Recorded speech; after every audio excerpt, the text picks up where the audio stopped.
13 अगस्त to the point the Hindu analysis में आपका स्वागत है। आज हम इंपॉर्टेंट न्यूज़ और एडिटोरियल देखते हैं कौन कौन सा आया हुआ है, उसको डिटेल में डिस्कस करेंगे। बिफोर स्टार्टिंग द डिस्कशन आपने क्वेश्चन का आंसर देना है। तो क्वेश्चन क्या है? Consider the statement about dark energy and dark matter. जो आज का क्वेश्चन है वो साइंस एंड टेक्नोलॉजी से है। आई होप आपने थोड़ी बहुत जो साइंस एंड टेक्नोलॉजी है या फिर जो भी आपका पार्ट रहता है वो पढ़ा हुआ है। तो डार्क एनर्जी अट्रैक्ट करती है वाइल डार्क मैटर रिपेल। ठीक है, पहला ऑप्शन ये आता है। नंबर 2 है यहाँ पे, while dark energy shows itself only on the largest cosmic scale, dark matter exerts its influence on individual galaxies as well as the universe at large. ठीक है, दोनों में से आपने बताना है कि सही कौन सा, करेक्ट स्टेटमेंट आपने बतानी है। Only one, only two, both, none. ठीक है, अब पहली न्यूज़ की तरफ राज्य चलते हैं। उसमें क्या है कि मैंने आपको बहुत टाइम से बता रहा हूँ कि भाई जो चाइना है उसकी बहुत ही ज़्यादा बड़ी प्रॉब्लम है। वो क्या है? ताइवान। अगर ताइवान को कोई थोड़ा बहुत भी रिकग्नाइजेशन देता है, अगर रिकग्नाइज करता है, तो चाइना को बहुत ज़्यादा तकलीफ हो जाती है। मैं बहुत दिनों से बता रहा हूँ कि भाई अगर आप चाइना के कान में भी जाके बोल दोगे ताइवान, तो वो चिढ़ जाएगा बहुत ज़्यादा हाई लेवल का।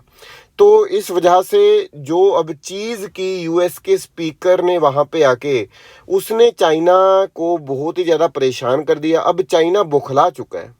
अब जो चाइना, उसको इतनी ज़्यादा परेशानी हो चुकी है कि वो अपने जो एक्शंस है वो करता है। ये कंडक्ट कर रहा हूँ, तो मैं मिसाइल टेस्ट कर रहा हूँ, और कहाँ पे रहा? Near Taiwan.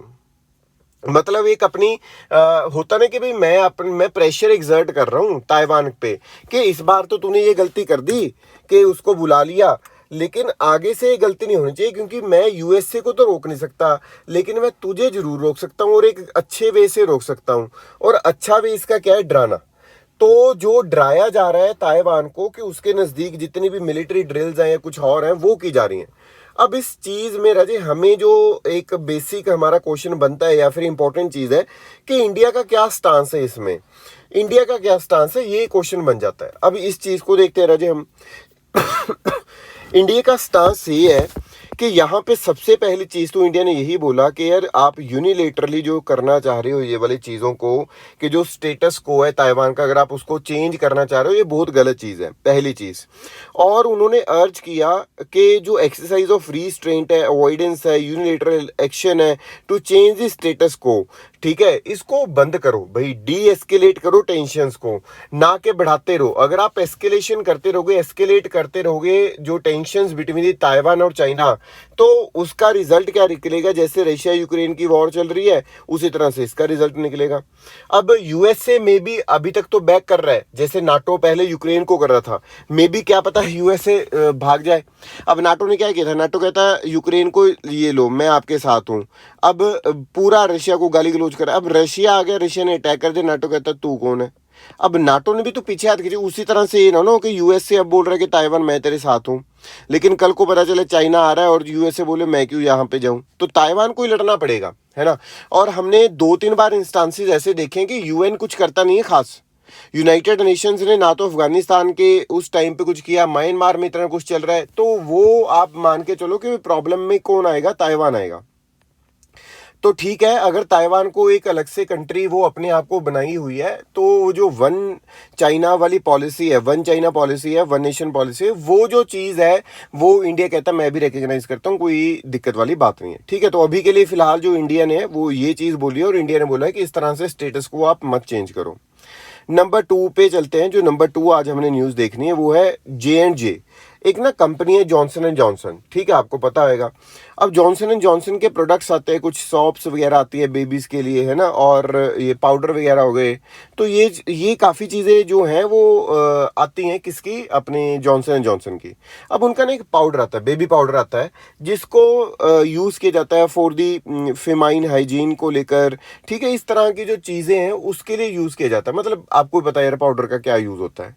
अब पाउडर को यूज़ किया जा रहा है, लेकिन वो कहते हैं कि उसमें ना एक चीज़ है जिसको बोलते हैं टैल्क। आपने सुना होगा, तभी तो हम उसको बोलते हैं टैल्कम पाउडर। टैल्कम पाउडर माने कि उसमें टैल्क डाला हुआ है।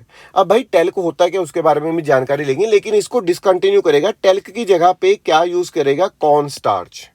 टैल्क सबसे ज़्यादा सॉफ्टेस्ट जिसको हम बोलते हैं, जो ह्यूमंस को पता है, वो चीज़ है। अब पहली चीज़ जॉनसन एंड जॉनसन ने ये सबसे पहली चीज़ जो इसको बंद किया था वो किया था यूएसए और कनाडा में।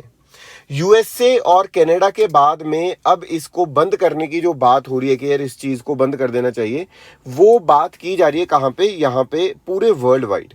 वो कहते हैं टेल्क पाउडर, जो हम टेल्क उसके अंदर डालते हैं उसको बंद करके हम उसमें कुछ और डालने की कोशिश करेंगे, जो कि लाइक कॉर्न स्टार्च। ठीक है, तो कॉर्न स्टार्च यहाँ पे डालने की कोशिश की जाएगी, लेकिन इससे पहले तक को क्या यूज़ कर रहे हैं, हम टेल्क को यूज़ कर रहे हैं। अब टेल्क के बारे में भी हमें थोड़ा बहुत पता होना चाहिए, हमें इन्फॉर्मेशन होनी चाहिए, लेकिन बंद क्यों किया जा रहा है ये भी एक इंपॉर्टेंट इन्फॉर्मेशन है, सुनने वाली बात है।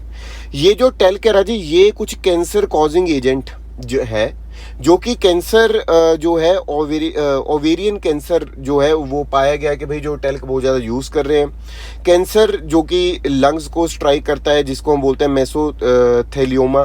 ठीक है, तो इसके बारे में मैं आपको बता दूं टेल्क होता क्या है। अब पहली चीज़ देखो, एक जो टेल्क है वो एक मिनरल है जो कि क्ले में मिलता है, जिसको हम माइन करते हैं, मतलब नीचे से निकालते हैं, और ये सॉफ्टेस्ट मिनरल है, जैसे मैंने आपको बताया, नोन टू दी मैन। ठीक है, इसको consumers, wide range of consumer और इंडस्ट्रियल प्रोडक्ट्स में यूज़ किया जाता है। अब जो अस्बेस्टोस है वो भी अंडरग्राउंड फाउंड होता है, उसमें अस्बेस्टोस है जो वो टेल्क में, मतलब उसके डिपॉजिट्स थोड़े बहुत होते हैं, मतलब जो टेल्क जहाँ से निकाला जाता है वहाँ पे अस्बेस्टोस भी पाया जाता है। ठीक है, इतना आप मान के चलो। अब ये जो अस्बेस्टोस है जी, इसमें होता क्या है, ये एक सेट है नेचुरली अकरिंग सिलिकेट मिनरल्स का। इसके कलर्स डिफरेंट हो सकते हैं, जैसे कि ब्लू एस्बेस्टोस, ठीक है, ब्राउन हो गया, वाइट हो गया, ग्रीन हो गया। ये जो एस्बेस्टोस है यही क्या करता है, प्रॉब्लम क्रिएट करता है मेजर लेवल की, और प्रॉब्लम क्या क्रिएट करेगा, ये कैंसर।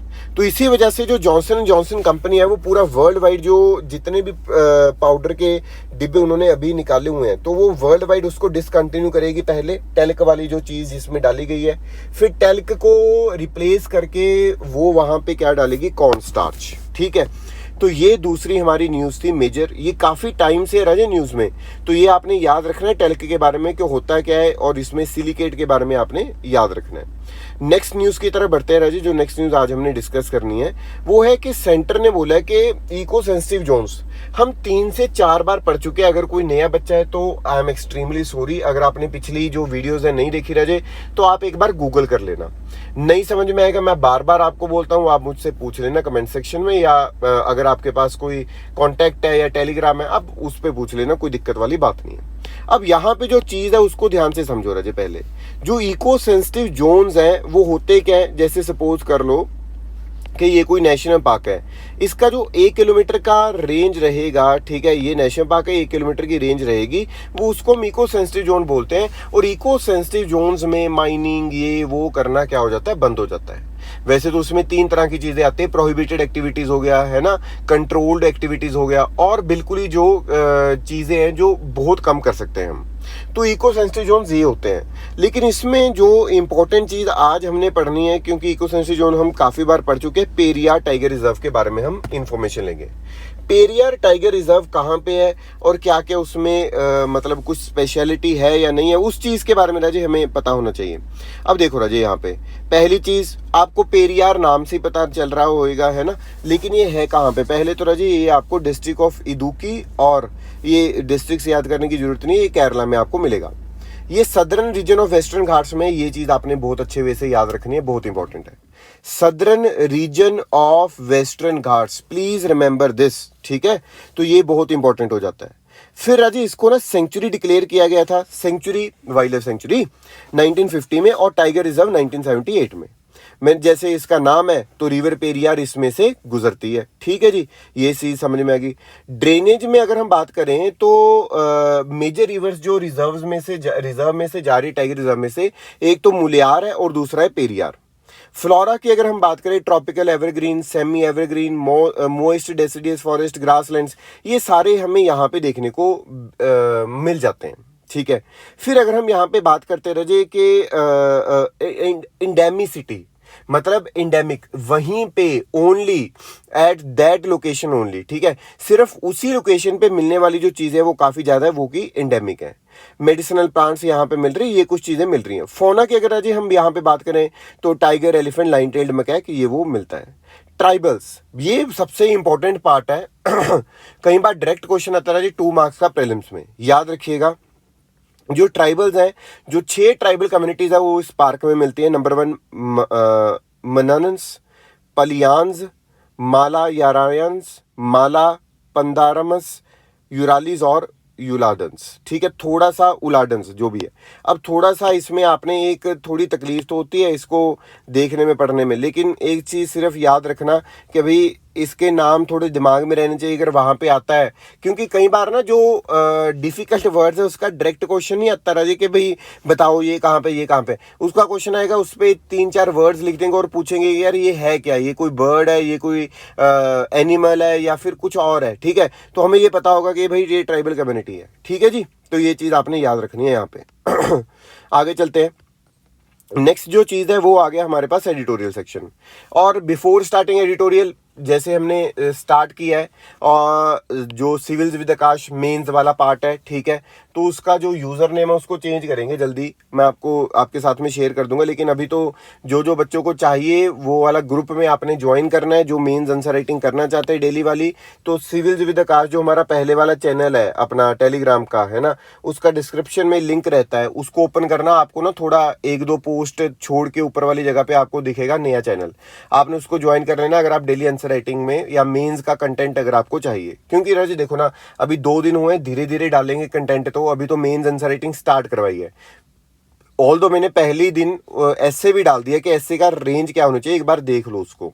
देखो राजी क्वेश्चन क्या है आज का क्वेश्चन है, climate change, over exploitation and policy measures have combinedly turned India into water stressed economy, discuss. Extremely important, you have to write this question into the 250 words और 200 वर्ड्स, दोनों acceptable है, कोई issue वाली बात नहीं है। अब यहाँ पे आपने भेजना कहाँ पे, @ आपने सर्च करना है टेलीग्राम पे। टेलीग्राम एक ऐप है राजे, अगर किसी के पास नहीं है आप इंस्टॉल कर लो।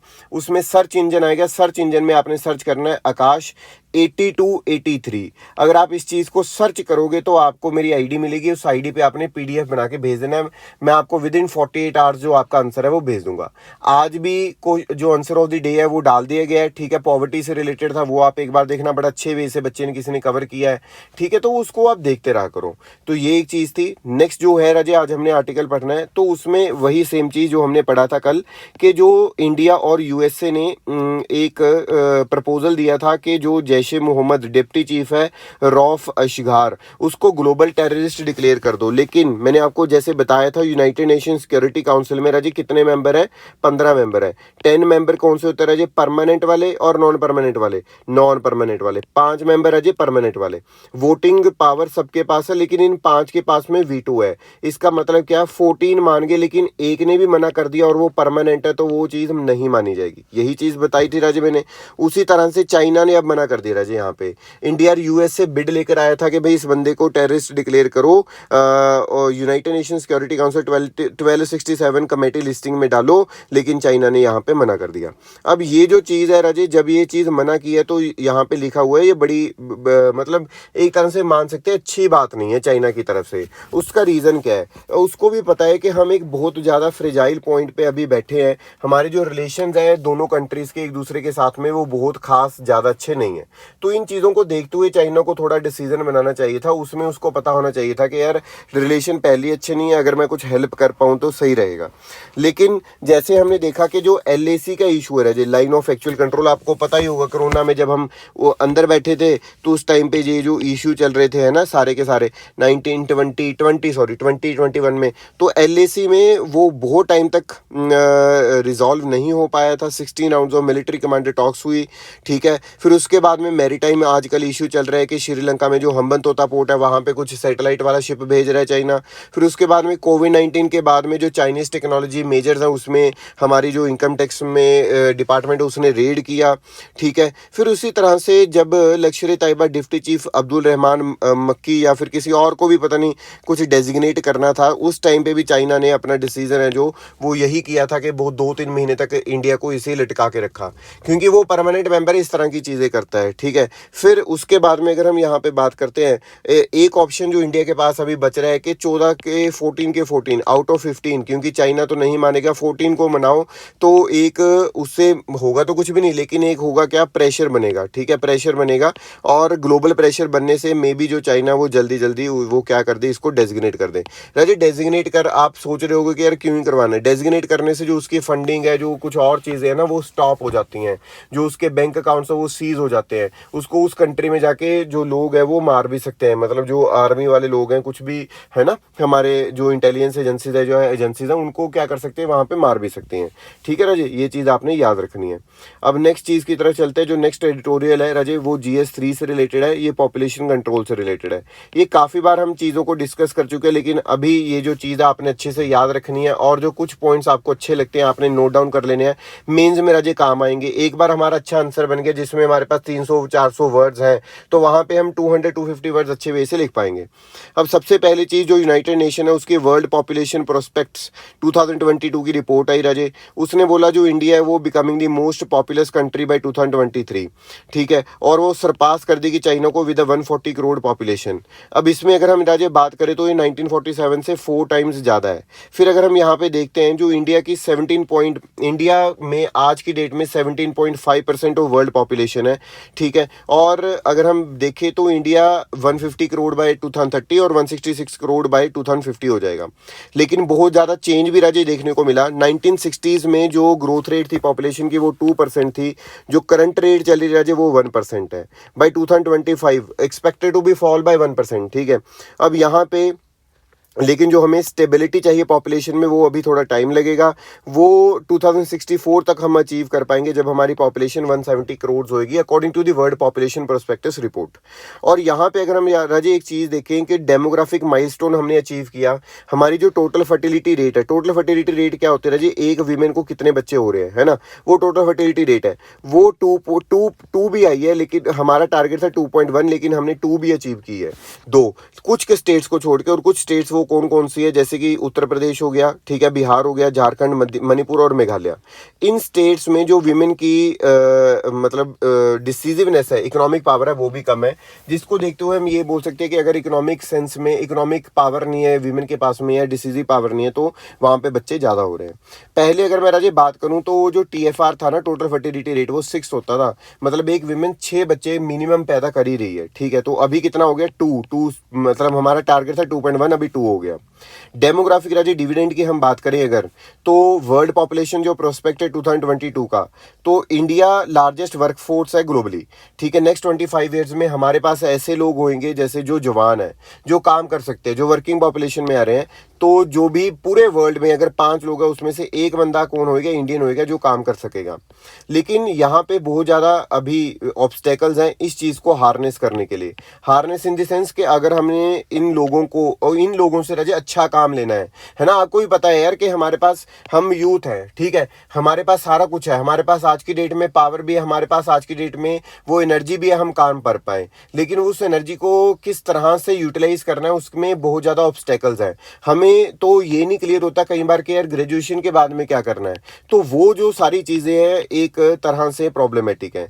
तो अगर हम राजे यहाँ पे बात करें तो डेमोग्राफिक कंसर्न क्या है, सेक्स रेशो 1951 में 946 थी, मतलब अगर 1000 बॉयज़ हैं, ठीक है, तो गर्ल्स कितनी थी, 946, या मेल है तो फीमेल इतनी थी। लेकिन अगर हम 2011 की बात करें जी, 943 था। मतलब कि यहाँ पे जो इंडियंस हैं उनकी सोच क्या है कि लड़के पैदा होने चाहिए, और लड़कियों को वो क्या कर देते थे, अबॉर्ट कर देते थे, जिसको हम बोलते थे मिसिंग गर्ल्स, मार देते थे लड़कियों को। वो उसी टर्म को हम यूज़ करें, मिसिंग गर्ल्स, इकोनॉमिक सर्वे की टर्म है जी, याद रख लेनी आपने, ठीक है। तो ये एक बहुत बड़ी बात है। सीरियस हेल्थ रिस्क क्या है जी, आज की डेट में अगर देखा जाए हमारी पॉपुलेशन तो बड़े अच्छे वे से मतलब यंग पॉपुलेशन होती जाएगी, लेकिन जो मेजर डिजीज है वो भी हमारी कंट्री में है। 75 ईयर्स ऑफ इंडिपेंडेंस हम मनाने जा रहे हैं, तो यहाँ पे पहले हमारे पास कम्युनिकेबल डिजीज का बड़ा बर्डन होता था, लेकिन आज की डेट में नॉन कम्युनिकेबल डिजीज में हम सबसे ज्यादा बड़े हैं। और एक एग्जांपल राजे मैं आपको अगर बताऊं नॉन कम्युनिकेबल डिजीज की, डायबिटीज, ठीक है। तो डायबिटीज में हम दूसरे नंबर पे हैं, चाइना पहले नंबर पे है, हम दूसरे नंबर पे हैं। सो इंडिया को हम यंग नेशन बोल रहे हैं, लेकिन इनको इस चीज को अचीव करने के लिए सरकार को एक अच्छे वे से ह्यूमन कैपिटल पे काम करना पड़ेगा, एजुकेशन पे काम करना पड़ेगा, न्यूट्रिशन पे काम करना पड़ेगा। अदरवाइज जो भी आपके पास है, जितना भी आप मान के चलो कि जितने भी लोग हैं वो काम ही नहीं कर पाएंगे, वो एक अच्छे वे से अगर आगे नहीं बढ़ पाएंगे तो उसका कुछ का कोई भी फायदा नहीं होगा। सो जो फोकस है not be on population control, we do not have such a severe problem now, ठीक है। पॉपुलेशन कंट्रोल पे मत जाओ, लेकिन उनको कैसे आगे लेके जाना है, डेमोग्राफिक डिविडेंड को किस तरह से आपने एक अच्छे वे से बढ़ाना है, डेमोग्राफिक डिविडेंड को रीप कैसे करना है, डेमोग्राफिक डिविडेंड से काम कैसे लेना है, आपने अपने यूथ से काम कैसे लेना है, उनको टेररिस्ट एक्टिविटीज, मिलिटेंट एक्टिविटीज या फिर कुछ और क्रिमिनल, पेटी क्रिमिनल्स, इन चीजों से कैसे बचाना है, वो गवर्नमेंट के हाथ में है। वो सारा कुछ यहाँ पे लिखा हुआ है। आई होप ये जो एडिटोरियल आपको अच्छा लगा होगा, ठीक है। और ये देखो बातें तो वही है, सेम है। अब ऐसे तो है नहीं कि इसमें कुछ बहुत बड़ा तीर मारा हुआ है, लेकिन जो आपको पता है वही है। लेकिन कोई फ्रेमवर्क अगर आपको अच्छा लगा तो आप पॉइंट नोट कर सकते हो और आप अपने माइंड में रखना कि ये पॉइंट में अगर वो क्वेश्चन आता तो उस वहां पे लिख सकती हूँ, ठीक है। चलो जी, नेक्स्ट चीज के बारे में बात करता हूँ। नेक्स्ट चीज जो राजे आज हमने डिस्कस करनी है, जो न्यूज़ है, ये भी आज लास्ट टाइम न्यूज़ ये वाली डिस्कस करेंगे, इसके बाद में नहीं करेंगे भाई, क्योंकि ये मैं पाँच छः बार न्यूज़ डिस्कस कर चुका हूँ। आई होप आपके पास उतना कंटेंट इकट्ठा हो गया होगा कि जिससे हम एक अच्छा मेंस का आंसर लिख पाए। ये फ्रीबीज को लेकर है राजे, वही रेवड़ी कल्चर है ना, तो पीएम मोदी ने वो यूज़ किया रेवड़ी कल्चर वाला, तो उस टाइम से डिबेट चल पड़ी। यहाँ पे उन्होंने बोला कि हाँ, कि रेवड़ी कल्चर मतलब सॉरी, जो फ्रीबीज कल्चर है वो वेलफेयर स्कीम से अलग है। भाई जो वेलफेयर स्कीम है वो अलग चीज़ है, जो फ्रीबीज वाला जो पार्ट है वो अलग चीज़ है। यहाँ पे अगर हम बात करें तो अगर बिना मतलब से कोई टेलीविजन या फिर रेफ्रिजरेटर दे रहा है लोगों को, मैं ये लैपटॉप दे दूंगा आपको, मैं मोबाइल दे दूंगा आपको, या फिर मैं कुछ और प्रोवाइड कर दूंगा, वो और जो गरीब लोग हैं उनको प्रोवाइड कर रहा है फिर तो सही है। अगर आप सभी को प्रोवाइड कर रहे हो वो क्या हो जाएगा, गलत हो जाएगा यहाँ पे, ठीक है। तो वो वेलफेयर स्कीम में नहीं आता। लेकिन वेलफेयर स्कीम में अगर आप लोगों के लिविंग स्टैंडर्ड इंक्रीज कर रहे हो, अगर आप इनकम सपोर्ट दे रहे हो फार्मर को, अगर आप उन लोगों को खाना दे रहे हो, एजुकेशन दे रहे हो, न्यूट्रिशन दे रहे हो जिनके पास में पैसा ही नहीं है लेने के लिए, वो वेलफेयर स्कीम है राजे। उससे हमारी जो चीज़ है वो इंक्रीज होंगी, वो जो ह्यूमन कैपिटल है वो इंक्रीज होगा, ना कि कुछ प्रॉब्लम क्रिएट होगी। तो प्रॉब्लम जिन चीज़ों से क्रिएट होती है वो क्या है कि यार हम आपको इतना फ्री ये वाली चीज़ दे देंगे जिसकी नीड भी नहीं है, जिसकी नीड है उस पर काम करना चाहिए, ह्यूमन कैपिटल ये वो सारी चीज़ों पे काम करना चाहिए। अब यहाँ पे सुप्रीम कोर्ट ने भी बोला कि यार हमें बीच में आना पड़ेगा। तो इस बंदे ने बोला क्या कि भाई सुप्रीम कोर्ट को इस तरह से नहीं करना चाहिए। सुप्रीम कोर्ट का काम है कि कोई भी जो पार्लियामेंट अगर कुछ लॉ बना रही है कि वो कॉन्स्टिट्यूशनल है या नहीं है, वो चीज़ को देखना चाहिए, ना कि इस चीज़ में पंगों में पड़ना चाहिए। लेकिन मुझे लगता है कि यार ये भी थोड़ा गलत ही बोल रहे हैं, ठीक है, क्योंकि सुप्रीम कोर्ट का काम सिर्फ ये नहीं है। सुप्रीम कोर्ट का काम अगर हमें पता है कि भाई ठीक है, वो जो जुडिशियल जो है ना, कि स्टेप ले भी सकती है तो वो जो एक्टिविज्म है वो भी दिखाना पड़ता है कई बार। सो जो यहाँ पे बोला जा रहा है कि पीपल को न्यूट्रिशन चाहिए, हेल्थ चाहिए, एजुकेशन सर्विस, और अगर स्टेट गवर्नमेंट या सेंट्रल गवर्नमेंट इस चीज़ को प्रोवाइड कर रही है, वो फ्रीबीज नहीं है, वो रेवड़ी कल्चर नहीं है, ठीक है। तो ये चीज़ यहाँ पे आई होप आपको डेटा इतना मिल गया होगा, बस बहुत हो गया रेवड़ी कल्चर ठीक है। चलो नेक्स्ट चीज़ आज देखते हैं। यहाँ पे ये दाल नहीं इंपॉर्टेंट, यहाँ पे इंपॉर्टेंट है एसेंशियल कमोडिटीज एक्ट। यहाँ पे एक चीज़ नोट करना, ये वाली जो दाल है बहुत महंगी हो चुकी है। तो देखा ये गया कि इसकी प्रोडक्शन तो ठीक थी, इसके सब कुछ चीज़ें ठीक थी, लेकिन कुछ ट्रेडर्स हैं उन्होंने होर्डिंग कर लिया। उस होर्डिंग को ख़त्म करने के लिए, बंद करवाने के लिए, उस होर्डिंग से उस माल को निकलवाने के लिए हमें यूज़ क्या करना है, एसेंशियल कमोडिटीज एक्ट ऑफ 1955, जिसमें पावर रहती है स्टेट के पास में, वो जाके जो है वो चेक कर सकता है कि अगर कोई ट्रेडर यहाँ पे रोक के बैठा है। बिकॉज यहाँ पे डिमांड क्या रहेगी राजे, नॉर्मल डिमांड, नॉर्मल सप्लाई भी नॉर्मल थी, लेकिन सप्लाई को उन्होंने क्या कर दिया, बंद कर दिया ट्रेडर्स ने जानबूझ के। तो सप्लाई क्या होगी, डिक्रीज, डिमांड क्या हो जाएगी, इंक्रीज, जिसकी वजह से यहाँ पे हमें क्या देखने को मिलेगा, जो प्राइस है वो इंक्रीज होता हुआ हमें देखने को मिलेगा, ठीक है जी। तो ये एक चीज हमने यहाँ पे याद रखनी है। चलिए नेक्स्ट न्यूज की बात करते हैं। जो नेक्स्ट न्यूज है वो है इंडस्ट्रियल आउटपुट ग्रोथ को लेकर। जो इंडस्ट्रियल आउटपुट ग्रोथ है राजे वो स्लो हो चुकी है ना, तो उसके बारे में हम यहाँ पे देखेंगे। इंडेक्स ऑफ इंडस्ट्रियल प्रोडक्शन है क्या, वो एक इंडिकेटर है जो कि मेजर करता है changes in the volume of production. इसको पब्लिश या फिर कंपाइल कौन करता है, एनएसओ, नेशनल स्टैटिस्टिकल ऑफिस करता है, ministry of statistics and programme implementation, जो कि मॉस्पी है। अब इसमें जो कॉम्पोजिट इंडिकेटर है उसमें ब्रॉड सेक्टर और यूज बेस सेक्टर आते हैं। इसमें जो बेस ईयर है वो 2011-12 है, ठीक है। और सिग्निफिकेंस क्या है, इससे हमें पता चलता है यार कितना पैसा मार्केट में डालना है, कितनी की प्रोडक्शन हो रही है, कितनी ग्रोथ हो रही है, कितनी ग्रोथ नहीं हो रही। सो आज के न्यूज़पेपर में राजी इतना ही, ठीक है। और आगे आने वाली अपडेट्स के लिए आप हमारा जो चैनल उसको सब्सक्राइब कर सकते हैं।